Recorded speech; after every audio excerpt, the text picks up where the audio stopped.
자, 지금부터는 이제 좀 뚜껑 날아가는 이야기 또 시작될 텐데요. 자유롭게 활보하고 다니는 내란 우두머리 윤석열.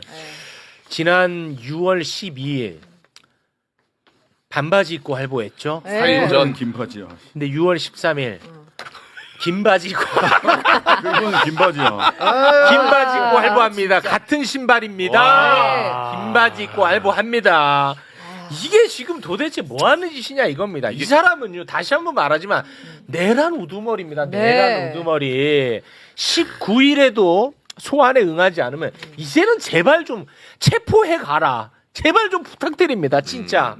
이제 좀 체포해야 된다. 예. 이렇게 내란 우두머리 활보하죠. 그러면 내란의 2인자 누굽니까? 김용현이. 김용현이죠. 네. 뚜껑 또 뚜껑 날아간다. 날라간다. 예. 네. 김용현이가 이제 구속 만료가 6월 26일이야. 네. 뭐 저희가 금요일에 얘기했었죠. 그런데 지기현이가 네. 보석을 또 허가했어요.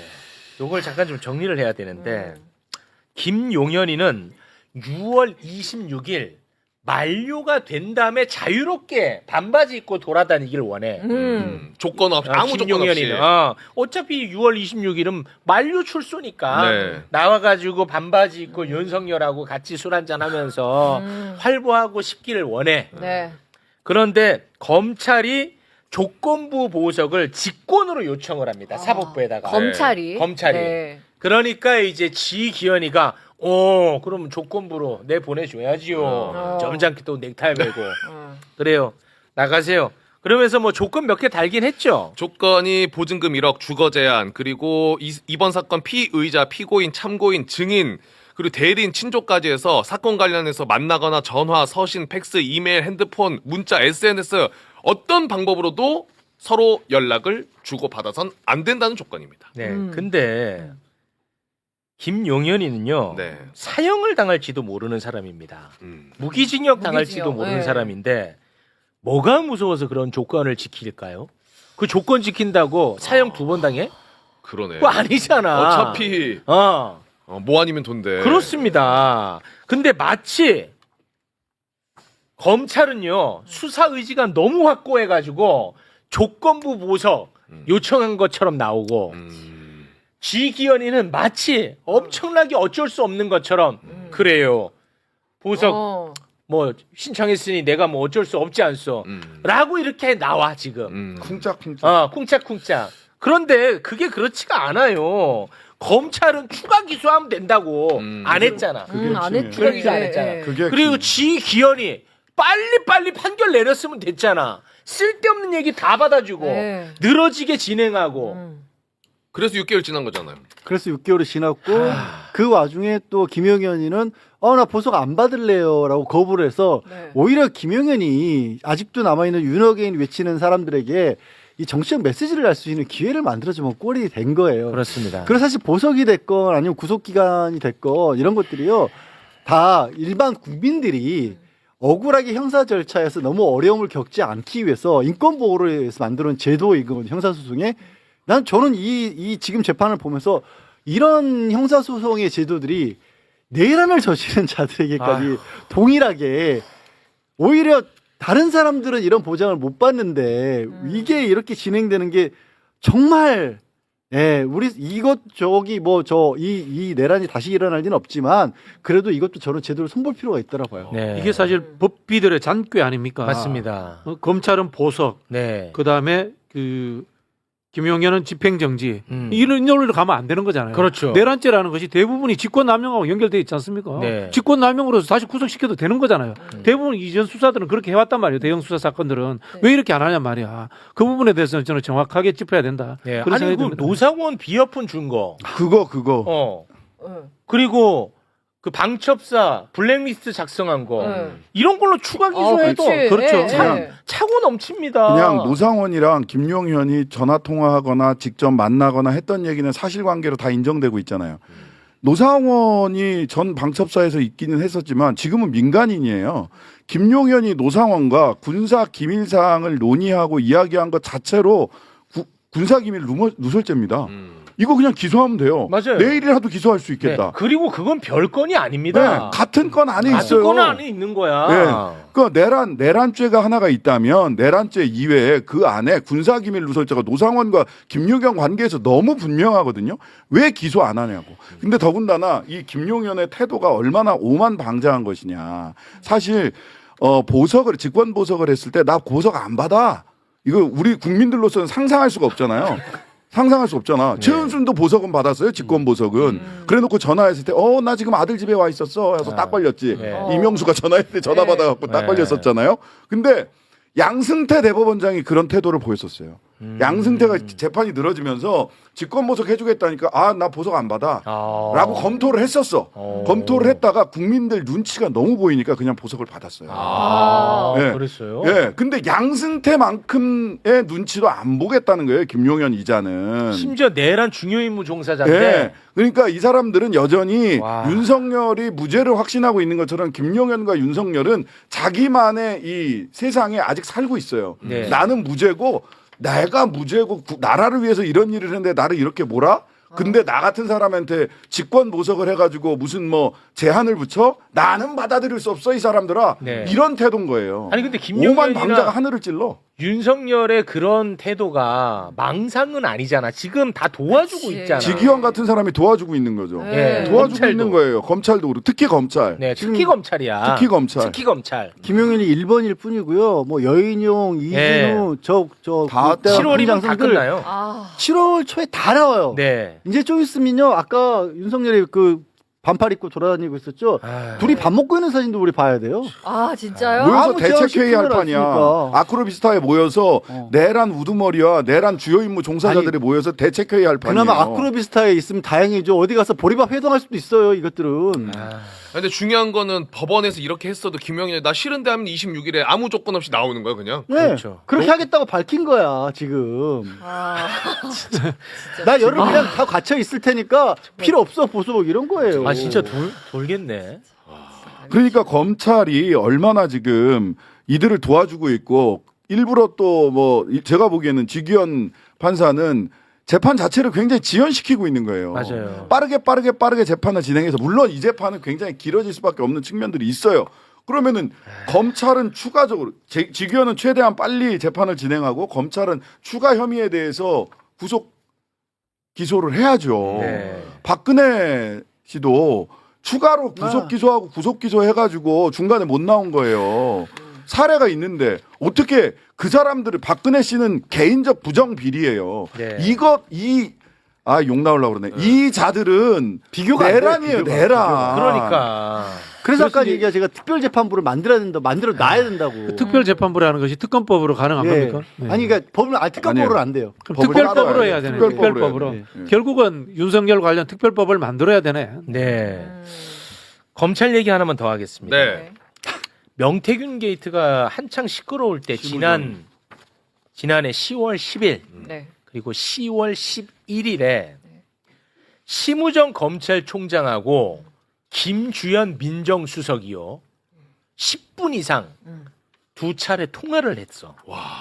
그리고 그 통화하고 난 6일 뒤 검찰이 김건희 도이치모터스 주가 조작 네. 그 싹 털어줍니다. 이거 지금 비화폰으로 통화한 비화폰. 거죠. 그래서 나는 정말 깜짝 놀랐던 게 둘이 통화한 것도 일단 놀랐고 화가 네. 나는데 네. 무엇보다도 심우정이 너 왜 비화폰 받았냐? 그러니까 그러니까. 검찰총장이 아니 뭔데 검찰총장이 비화폰을 받아? 비화폰은 검찰총장이 몰래 못 받는 거죠? 그런 경우가 없습니다. 없어. 없어요. 비화폰은 지금 안보 외교와 관련된 어. 문제입니다. 비화폰은. 사실 지급 규정이 없어요. 이것도 정비해야 될 부분이라는데 경호처에서 그냥 주는 건데 네. 근데 윤석열 정권이 참 많이 이런 얘기를 하는데 모든 사항을 다 법으로 정해놓을 수는 없잖아요.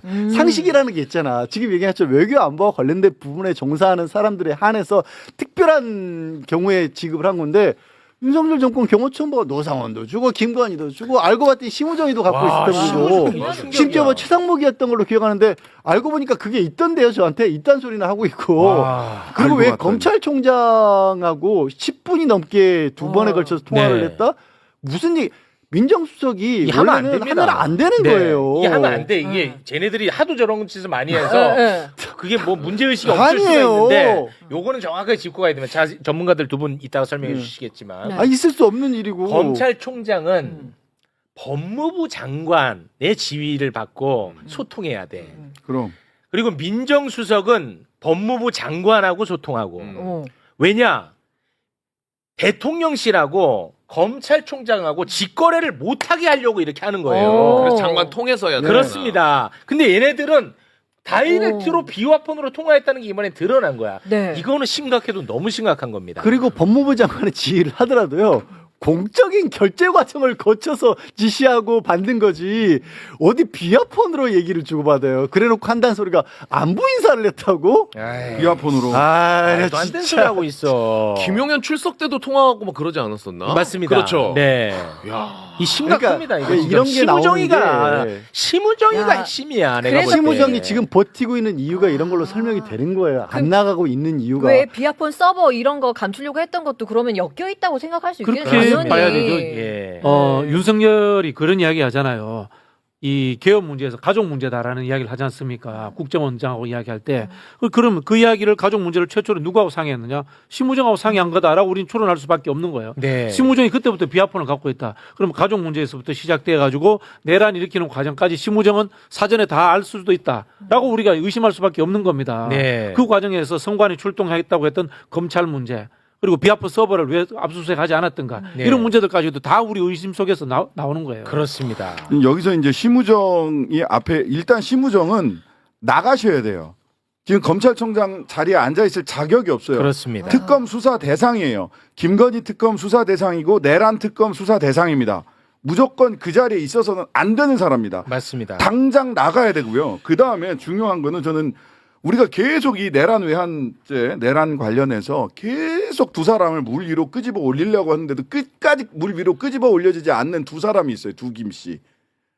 김주현하고 김태우입니다. 김태호. 아. 김주현하고 김태우. 김주현은 없던 민정수석실 없앴잖아요. 갑자기 또 만들었어. 근데 갑자기 만들고 김주현 민정수석이 갔을 때 처음부터 제가 계속 얘기했어요. 저 검찰 핸들링용이다. 검찰 직접 대통령이 김주현 통해서 검찰 다 손에 쥐고 그랬었죠. 흔들거릴 거다. 네. 심우정은 그 얼굴 마담에 불과할 거다라는 얘기를 했는데 네. 이때도 심우정과 김주현이 통화하잖아요. 김주현이 어떤 사람이에요? 계속 말씀드리지만 12월 4일 날 저녁에 김주현, 박성재, 그다음에 이상민, 이완규까지 그 삼청동 안가 모임했던 네. 사람 아니에요. 법률상에 대응하고 검찰은 전부 다 김주현을 통해서 대통령과 검찰이 이어지는 중간에 김주현이 있고 외환 유치나 이런 부분에서 저는 분명히 김태효의 역할이 있었다고 보여져요. 네. 이 두 사람이 물 위로 수면 위로 안 올라와요 지금까지. 12월 3일 날 장관들에게 서류 나눠주잖아요. 국보 이야기도 있고 예산 확보 이야기도 있고 이거 검찰들이 제대로 알까요? 모릅니다. 김용현이 알 수 있는 수준이 아니에요. 이거는 머리가 돌아가는 소프트웨어가 내란 기획했다는 겁니다. 네. 그게 과연 누구냐는 거야. 네. 지금 내란에 잡혀 들어가 있는 사람은 전부 다 군 관계자들, 그렇습니다. 하드웨어에 해당되는 사람들인데 소프트웨어에 해당되는 사람들 전혀 지금 수사도 안 받고 있어요. 그렇지. 야, 아직 갈 그게 길이 누구냐는 멀어요. 걔네들이 핵심인데. 네, 갈 길이 멀어요. 지금 댓글에 아니 그래서 그 김용현이 석방 못하게 할 방법이 뭐냐 그 얘기를 해야 짜증만 내지 말고 하는데 아주 예리했습니다. 댓글 예리했어. 그래서 특검이 필요한 겁니다. 특검이 추가 기소하면 된다 이거야. 그래서 지금부터는 특검에 대한 이야기를 나눠보겠습니다. 3대 특검. 먼저 내란 특검 이야기를 해볼까 합니다. 조은석 내란 특검. 이분은 지금 언론하고의 접촉이 없더라고. 예. 그래서 이분 관련한 지금 영상은 저희가 준비가 안 돼 있는데 이분은 이제 특검에 2인 자격인 특검보를 6명을 둘 수가 있는데 대한변협의 특검보 추천을 요청했다고 합니다. 네. 이 내란 특검 관련해서 혹시 뭐 덧붙일 말씀 좀 있으십니까? 내란 특검. 지금 세 개의 특검이고 내란 특검과 관련된 부분요? 오직 내란 특검에 대한 이야기만 하세요. 하나하나 할 테니까. 아니 뭐 조은석 특검에 대해서 얘기가 많이 나왔던 부분이고 지금 자명하는 이유는요. 지금 본인이 수사 맡은 부분이 뭔지를 다 아실 거 아니에요. 그리고 알려진 것처럼 이분이 최근에 했던 활동이 그 그 최재해 탄핵됐을 때 그 짧은 기간 감사원장 대행을 하면서 그때 관저 비리와 관련해서 네. 검찰에 고발했던 분이에요. 그렇습니다. 그 짧은 기간에. 네. 그리고 그 유병호 사무총장이랑 감사원 사무총장, 감사원이 거의 앞장서서 검찰보다 더 눈에 띄게 윤석열을 돕는 일을 했지 않습니까? 네. 거기도 계속 싸웠던 분이기 그렇습니다. 때문에 제가 이 말을 하는 이유는 뭐냐면 이 특검을 맡기 전부터 윤석열 정권의 문제점들을 많이 인지하고 계신 분이니까 네. 그만큼 저는 잘하시라고 믿습니다. 네. 내란 특검은 오래 갈 것 같아요. 실제로 저도 이제 전문가들한테 물어보니까 김건희 특검은 내용은 방대하지만 어려운 게 없다. 아, 그래요? 비리 사건 수사인데 오. 이 내란 특검은 대부분이 공직자들이 관련돼 있고요. 그다음에 광범위하게 지금 증거 인멸이 이루어져 있고, 아. 그다음에 내란 수괴가 남아가지고 지금도 증거 인멸이라든가 말 맞추기를 지휘하고 있을 가능성이 있다. 아. 이런 부분에서 상당히 시간이 걸릴 수 있다라는 이야기를 하더라고요. 아, 이게 그래서 제일 까다로워서 제일 까다롭죠. 가장 잘 드는 칼 조은석을 임명했다고 봐야겠군요. 그렇죠. 뭐 다른 아. 특검들은 뭐 판사도 할 수 있고 하지만은 이 부분만큼은 말씀하신 것처럼 가장 그 예리한 칼이 해야 되고요. 그다음에 또 강단이 있어야 된다는 이야기를 하는데요. 왜냐하면은 현직 국회의원들을 다룰 수도 있기 때문입니다.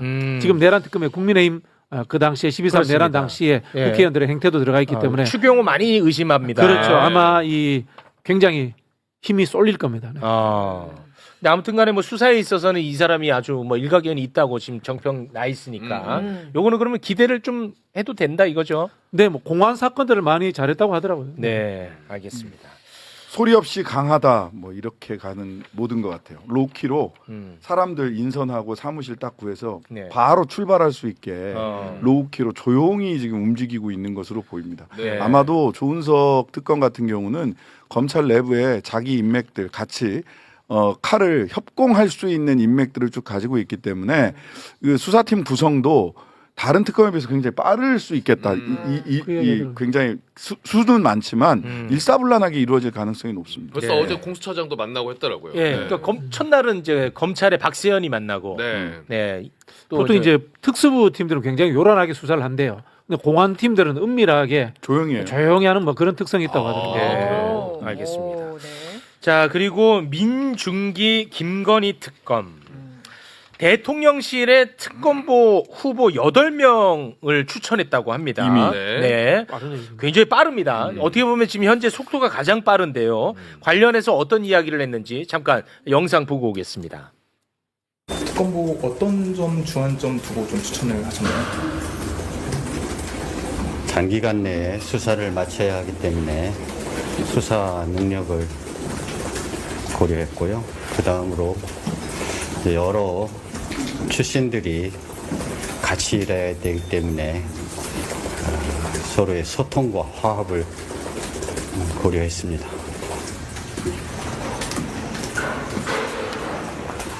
그리고 앞으로 여러분들 여기 와서 이렇게 불편한 자리에서 앉아 있는 것도 힘들고요. 저희도 현재 준비 단계에 있으니까 좀 제 사무실로 찾아오는 건 조금은 삼가해 주셨으면 합니다. 이분이 말씀이 좀 느리고 느려요. 해서 네. 좀 피곤해 보이고 해서 천천히 할 줄 알았는데 3특검 중에 일단 속도가 지금 제일 빨라요. 네, 제일 빨라 지금. 네, 8명을 추천을 했습니다. 대통령실에. 그러면 이제 대통령은 임명 요청 어제 받았으니까 5일 안에 4명의 특검부를 임명해야 된다고 합니다. 5일 안에. 4명을. 네. 그 민중기 특검이 이제 판사 출신이시잖아요. 네. 굉장히 신중하고 말씀도 느릿느릿하시고 그러는데 판사 출신으로서 김건희 특검에 잘 맞는다 이제 두 가지 측면인데 하나는 판사님들은 이렇게 판결문 쓸 때 하나도 꼼꼼하게 써야 돼요. 다 빠뜨리면 안 돼.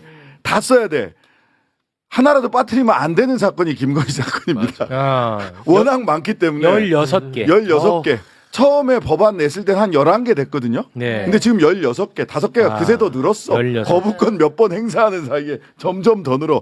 16개의 수사 과정에서 인지된 사건도 있으니까 16개에서 더 늘어날 수도 있어요. 네. 그러니까 하나도 빠짐없이 꼼꼼히 한다라는 거 하나 하고 이 사건이 정해진 시간에서 하려면 또 어느 시점에서는 야, 여기까지 하고서 이 선을 쳐줘야 돼요.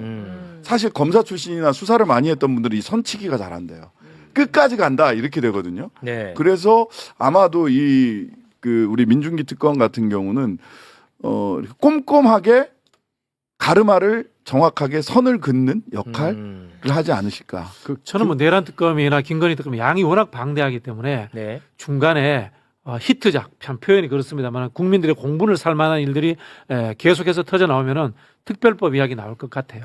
특히 아까 우리 정청래 최고위원도 왔다 가셨습니다만은 민주당 전당대회 시점에 그런 이야기들이 나올 거라고 저는 예측합니다. 그리고 유일하게 사실 저기 판사 출신이 특검 받는 경우를 보신 적이 없을 거예요.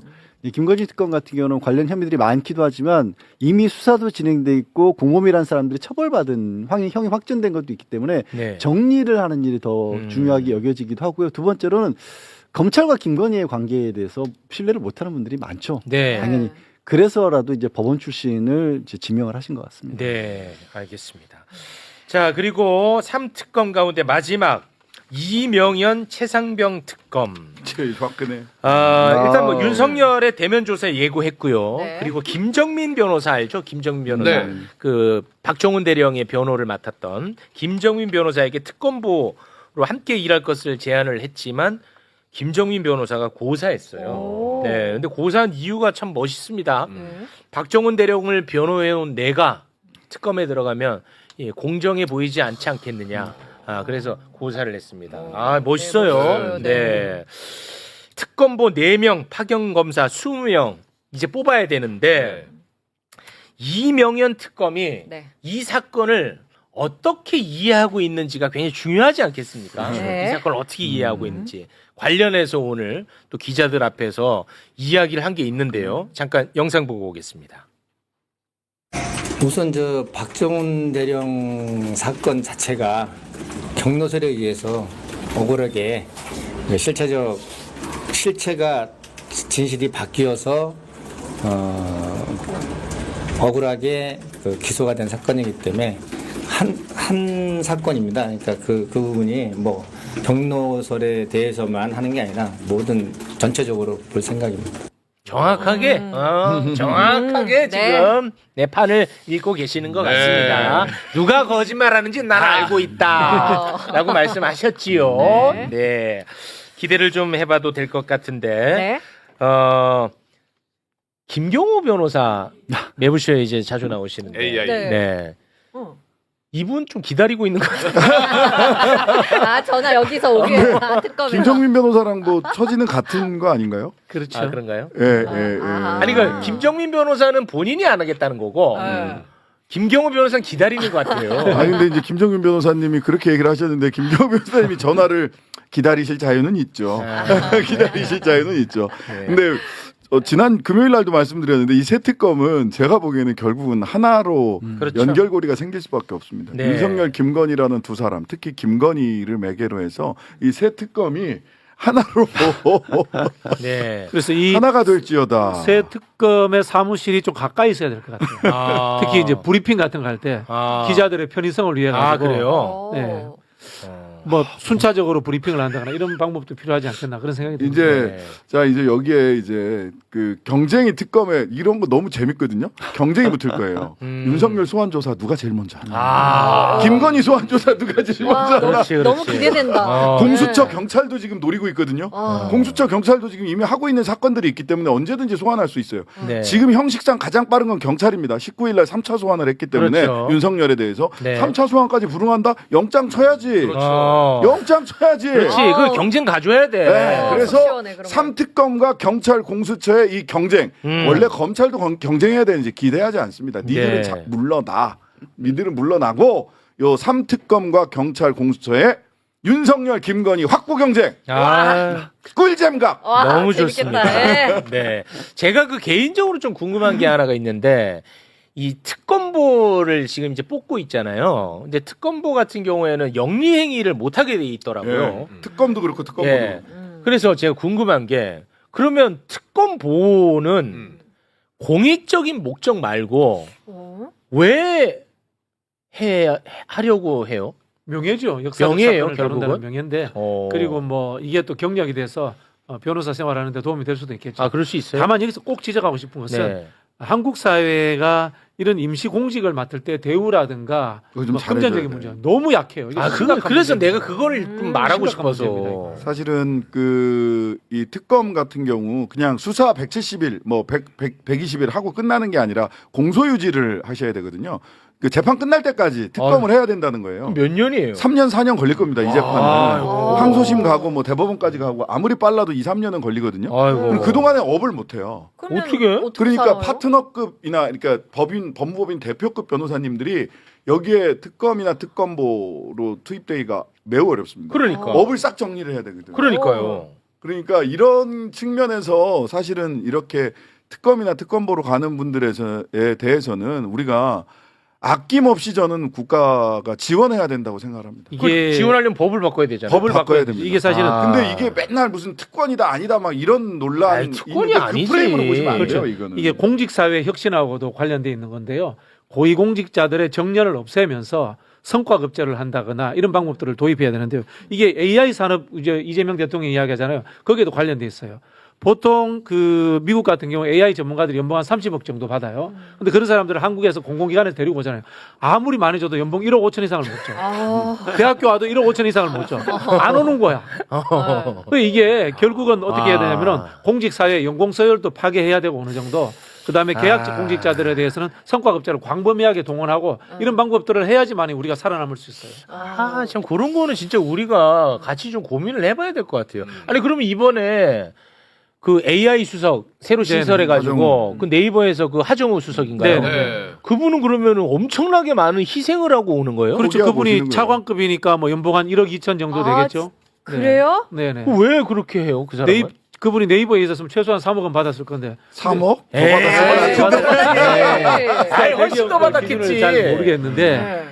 예, 어쨌든 간에 이게 미국 같은 경우에는 이 자본주의 정신이라는 것이 몸에 배어 있기 때문에 공직자들에게 많이 줍니다. 우리도 이제 특히 이제 그 정무직 공직자들에 대해서는 그렇게 하면서 성과급제 도입해야 돼요. 네. 저는 사실은 우리 저희 조국혁신당의 이혜민 의원 같은 경우도 국회의원 되면서 정말 많은 걸 포기하고 오셨어요. 네. 주식부터 시작해서 뭐 그렇더라도 이렇게 그런 공적 마인드를 가지고 오시는 분들께 너무 감사하고 하나 이게 어차피 이제 정무직 공무원이나 뭐 이런 처우 얘기가 나왔으니까 하나 더 저는 말씀드리면 전관예우를 없애는 가장 좋은 방법은요. 전관을 없애는 겁니다. 어떻게 하면 되는 거죠? 정관?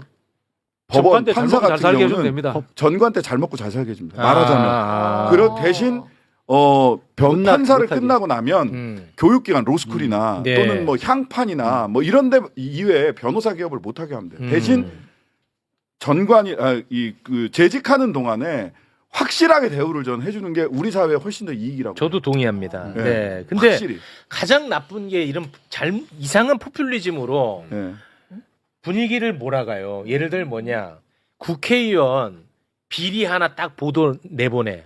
국회의원 비리. 그럼 사람들 국회의원 생각하면 짜증 나잖아. 그러고 나서 바로 국회의원 세비 깎자 쓱 들어갑니다. 그러면 국민들이 세비 깎자고 다 동의할 거 아닙니까? 근데 저는 그렇게 되면 부자들만 국회의원 할 거라고 맞아요. 생각하거든요. 진짜 세비 받아가지고 생활할 수밖에 없는 사람들도 있잖아. 그렇죠. 그런 사람들은 국회의원 하기가 어려울 거 아니야. 맞습니다. 세비 깎아버리면. 그렇죠. 이런 거를 우리가 조금 솔직하게 솔직하게 얘기해야 돼요. 네. 지방의원 유급제가 된 지 한 15년 조금 더 됐습니다. 그전에는요, 지방의원들의 3분의 1 정도가 구속되고 그랬어요. 특정 딴짓해. 지역입니다만은. 요즘은 그렇지 않아요. 유급제가 되니까 어쨌든 간에 젊은 사람들이 생계를 유지하면서 전문적으로 정치를 하는 사람들도 생기는 거예요. 네. 아니 그렇게 훌륭한 국회의원 한 명 와가지고 세금 어마어마하게 아끼면은 훨씬 국가를 위해서 도움 되잖아요. 그렇죠. 네. 알겠습니다. 자, 그럼 오늘은 여기에서 마무리를 짓겠습니다. 저 요거 하나만. 제가 뭐죠? 지금까지 내내 앞뒤로 갖고 오는 사람은 최초입니다. 내내 양면. 당 후원을 요청을 드렸어요. 내내 네. 한 번도 제 후원을 아, 요청을 맞아. 드렸습니다. 그거는 네, 사실이야. 요걸로 당 후원을 요청을 드렸는데 네. 당도 많이 후원해 주시고 저희 야, 보좌관들한테 양면이야. 혼났습니다. 네 것도 가져가라. 양면입니다. 예, 부탁드립니다. 농협. 네. 예, 강자에게 정의를, 시민에게 권리를, 장식에게 후원을. 아하, 네. 양면입니다. 저도 혹시나 마지막 인사할 기회가 있을 것 같아서 아, 네. 신장식 의원에게 네. 후원을 네. 인턴 국회의원 신장식을 인턴이 아닌 정식 직원으로 만들어 줍시다. 네. 아니 그 까칠하신 분이 그런 걸 또 해주시네. 좋아해요. 아 좋아요. 네. 비난만 하시는 건 아니에요. 좋은 사람도 좋아해요. 알겠습니다. 네. 자 그러면 두 분과는 여기서 네 분과는 여기서 인사를 나누는데 오늘 네. 2, 3부 아주 개인적으로 좀 기대가 큽니다. 네. 일단 뭐 2부 같은 경우에는 지금 또 이스라엘 문제가 아, 심각합니다. 심각하죠. 그거는 일단 맛보기 정도. 내일 저희가 또 밀도 있게 다룰 거고요. 3부가 오늘 아주 제 개인적으로 기대가 커요. 꿀잼이에요, 꿀잼. 체크 뭐예요? 3부 체크하고 가라. 체크 한번 할게요. 네. 3부. FM 코리아 특집이다. 전문가도 오시고. 전문가, 대한민국 최고의 전문가. 대한민국 최고의 전문가 오늘 모시고. 이준석 나오나? 대한민국 최고의 전문가. 오케이. 도대체 이들이 어떻게 해서 이렇게 성장을 했는지. 오. 그리고 어떤 전략인지. 그리고 문제는 뭐냐면 네. 나도 모르게 그 프레임에 빠져들어 있다는 거야. 이게 제일 무서운 거죠. 예. 자, 어디서도 다룬 적이 없는 것 같은데요. 오늘 3부 체크하고 가세요, 여러분. 네. 3부 체크하세요. 네, 꼭 3부 부탁드리겠습니다. 자, 네 분과는 여기서 인사를 나누겠습니다. 네 분 대단히 고맙습니다. 네, 감사합니다. 감사합니다.